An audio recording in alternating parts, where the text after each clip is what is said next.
কয়েকদিন আগে Suri police line থেকে এক পুলিশ দাদা আমাদের ফোন করে জানান, চাঁদমারি মাঠের মধ্যে পুলিশ কোয়ার্টারের কাছে একটি গরু বাছুর পড়ে আছে। তার সামনের একটি পায়ের বেশ কিছুটা অংশ ম্যাগেটসে খেয়ে নিয়েছে, হাড় বেরিয়ে আছে।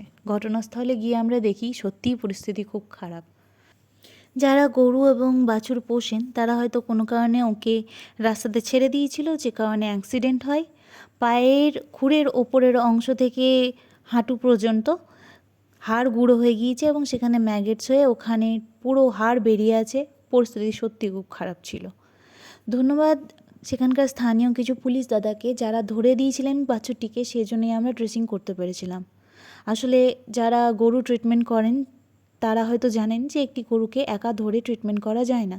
আমাদের অভিজ্ঞতা কম গরুর ক্ষেত্রে, আমরা রাস্তার অসহায় মালিকানাহীন প্রাণীদেরই বেশি ট্রিটমেন্ট করে থাকি। তাও ওর কষ্ট দেখে আমরা চুপ করে থাকতে পারিনি। হাত গুটিয়ে কি থাকা যায়? এত কষ্ট পাচ্ছে একটা অবলা প্রাণী। আমরা ট্রিটমেন্ট শুরু করি। গরুর ট্রিটমেন্ট এমনিতেই খরচাবহুল, আমরা তাও নিজেদের স্বল্প সামর্থ্যের বাইরে গিয়েই ট্রিটমেন্ট শুরু করি। প্রত্যেক দিন প্রচুর মেডিসিন লাগতো ওর। সবথেকে খুশির খবর, আস্তে আস্তে ওর জায়গাটা না ভরাট হতে লাগলো।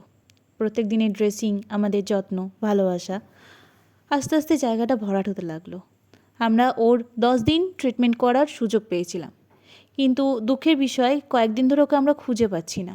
তাই অনুরোধ করব, কেউ যদি সিউড়ির কোনো মানুষ যদি এই বাছুরটিকে রাস্তায় বা কোথাও দেখে থাকেন, একটু আমাদের জানাবেন।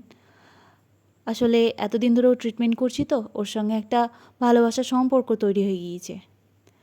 আমরা সত্যি জানতে চাই ও কোথায় আছে, কেমন আছে, ভালো আছে কি না। আর যদি ওর মালিক ওর ট্রিটমেন্ট করে থাকে তাহলে সেটাও জানাবেন। ধন্যবাদ আপনাদের সকলকে।